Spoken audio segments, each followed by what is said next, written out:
ground clearance check kay ADX. Grabe, ang layo ng diferensya. Pwede talaga eh. Ang ganda talaga ng motor nila dito, promise. Iba talaga pag si Bristol eh.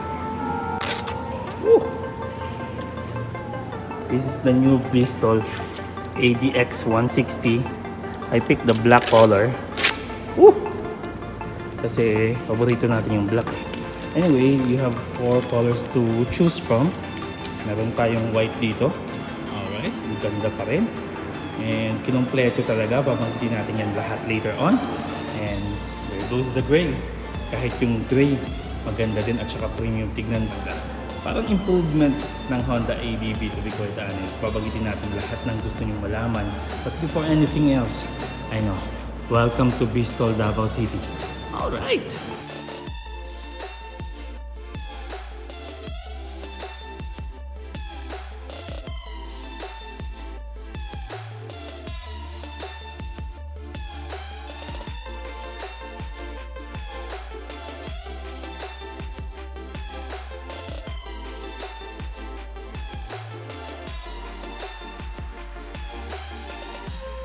Let's do this. Para sa akin, isa to sa tipong kinumpleto talaga na ADV. Marami tayong babanggitin dito pero unahin natin yung performance. Ang motorsiklo na to, merong 155.6cc. To be precise, liquid-cooled engine with a 4-stroke. Ang kanyang power kayang umabot ng 10 kilowatts, 14 horsepower at 8,500 RPM. Kanyang torque, 14 Newton meters at 5,500 RPM. Ayan yung stamina nito. Tapang naman ito. Alright. Massive shoutout nga pala kay Bossing. Happy New Year sa kanya. 137 kilograms ang kanyang wet weight. Mas mabigat ng konti sa mga 150cc scooters. Pero okay lang. Ang kanyang fuel tank pinuno.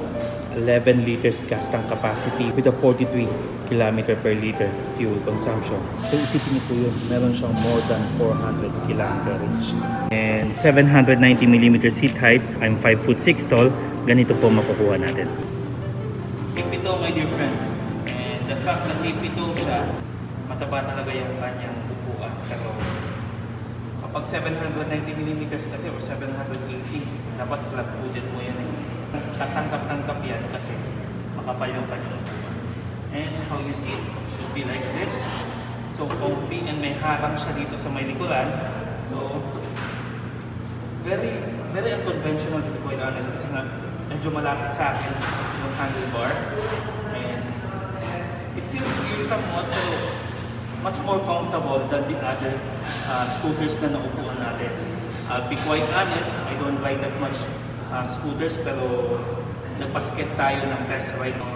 Being a lightweight scooter pa rin, kahit pa paano. Maganda siya. Plus mo, pwede ako photo. Paano kung magkakaroon ka ng yung tipong sobrang ganda na front end, tapos kinumpleto pa yung specs? Dito natin mahanap yan kay Bristol. Para sa akin, isa to sa pinakamagandang front end and pinaka-rare na rin, kahit pa paano. Kahit na pinagbasihan siya sa isang adventure scooter na hindi natin babangitin kung anong brand. Harapan niya po, ayan o. Social na social yung pagkakayari sa kanya. Parang German brand lang yung dati niya. LED po. And naka-projector po tayo or angel eyes kumbaga sa kanyang front end. And ang kanyang turn signals beautifully done as well. And integrated kumbaga. Hindi na siya yung tipong kinakabit. Ang ganda lang ng kanyang itsura. Wala nga lang tayong butas dito pero it's totally fine. Nilagyan nila ng ganito. Sa tingin ko pwede mong matanggal yan eh. Ayan, pwede mong ma-detach. And maganda yung pagkakayari sa plastics. The paint job, my dear friends, kumikinang. And ayaw ko mag-aksaya ng panahon, to be quite honest. Pero ayan po, titigan nyo na mabuti yung kanilang white color. And titigan nyo rin ng mabuti yung kanilang gray color. Mahirap pumili kapag apat yung color combination na pipiliin mo. Tapos lahat sila magaganda. But definitely not the red one.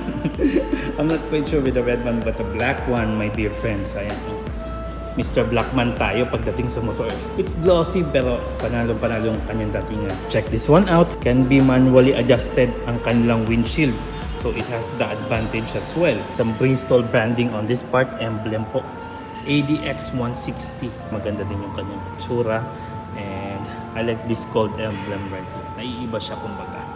Yes, it is, my dear friends. Ang ganda ng pagkakayari. And hindi natin ito nasilip kanina kasi masyado tayong na-excite. And what we are getting is 2 remote keys that has controls in it, so no problem. And let's check if there's a USB port. Definitely there should be a USB port on that one. Ayun po. Spacious siya, so pwede cellphone niya. Dito naman, ganito po yung control. Medyo manipis yung kanyang knob dito, but it's alright. Parang may key siya yan. So kapag tinanggal mo to, di mo rin ata siya ma-turn or magagamit. And the seat control and the fuel control on this part. Fuel po natin nasa gitna, so hindi mo na kailangan buksan pa sa likuran. The seat, ayan po tayo sa seat. Practicality wise, it's not the thickest one and hindi siya yung pinakamalapad, to be quite honest. But it's there when you needed it. Makapal po yung dito niya na part na upuan natin kanina. And it feels so comfy. Ang ganda ng material niya. This part naman, yung tipong medyo binawasan sa kagandahan ng materials. Maganda naman yung pagkakayari pa rin. Pero, one of the top at least pagdating sa kanyang seat quality. Kasi nga, pag sinabi mong scooter, dapat maganda yung seat. Komportable siya. Otherwise, bili ka na lang ng T-clutch ng motorsiklo. And, okay din siya dito. May abang. And also, on the pillion ride, ganito po. Hindi nga lang kalamangan sa rider, pero okay na, pillion ka eh. Anyway, this is what we are getting on the spacious under seat. Ayan po. Is there any lighting there? Wala po. Malaki naman po. I'm not quite sure if pasok na pasok yung full face helmet if you're 5'6" tall. I'm size medium. So, ganito yung makukuha natin. Ayan, maluwang naman po. At least mga boxers ng pang isang buwan or lagpas, pwede. Pagdating sa kanyang display, ganito lang po yung makukuha natin. It's not that bad. Lamang na lamang talaga siya pagdating sa display if you are going to compare it with other 150cc scooters.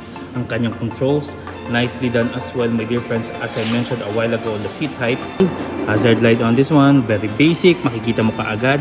And ang kanyang lighting, ayan, high beam, with some rough edges on this part para yung tipong ramdam mo talaga kahit na naka-gloves ka.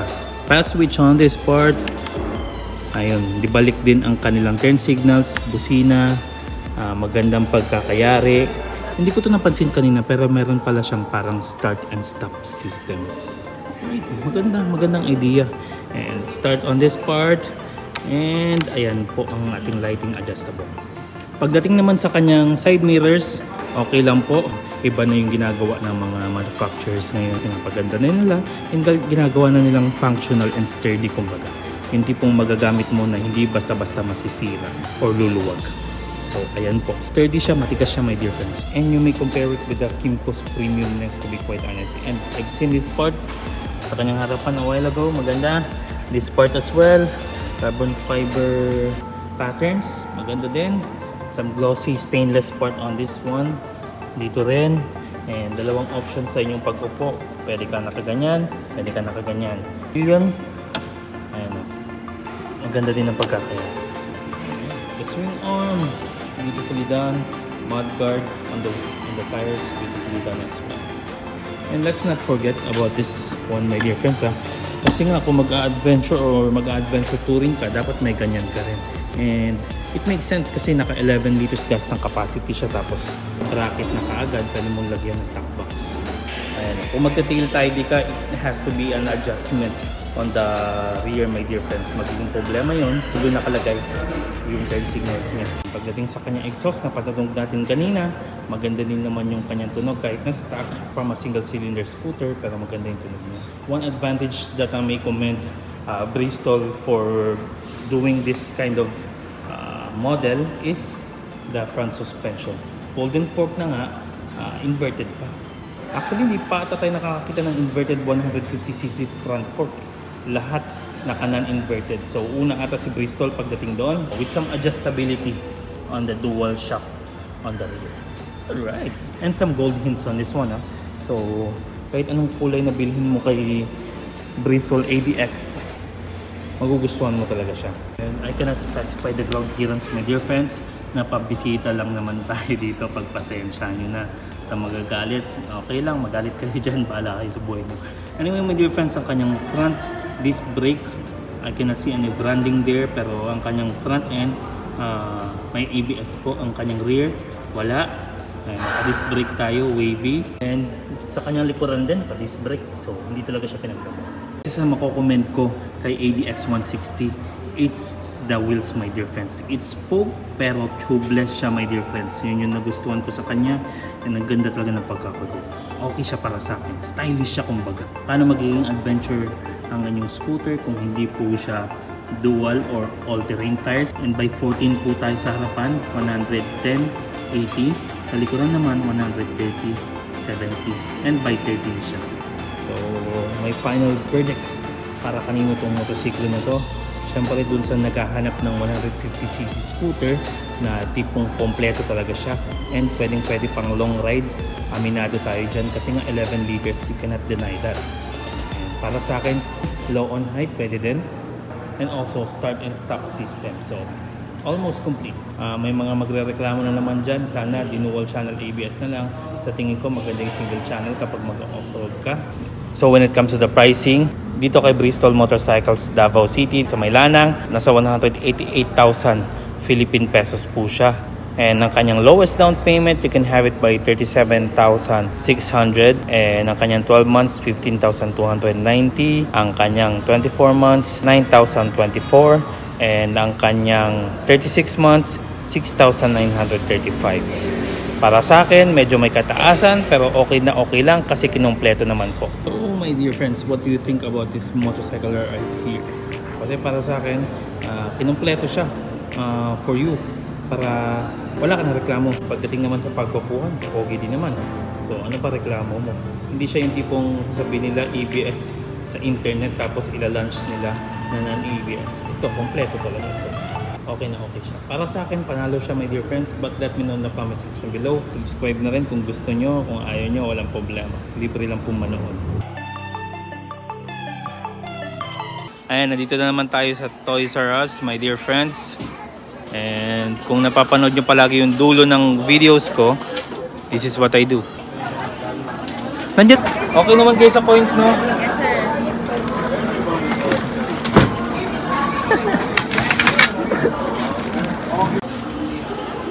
Gusto nang buksan ka agad. Not yet.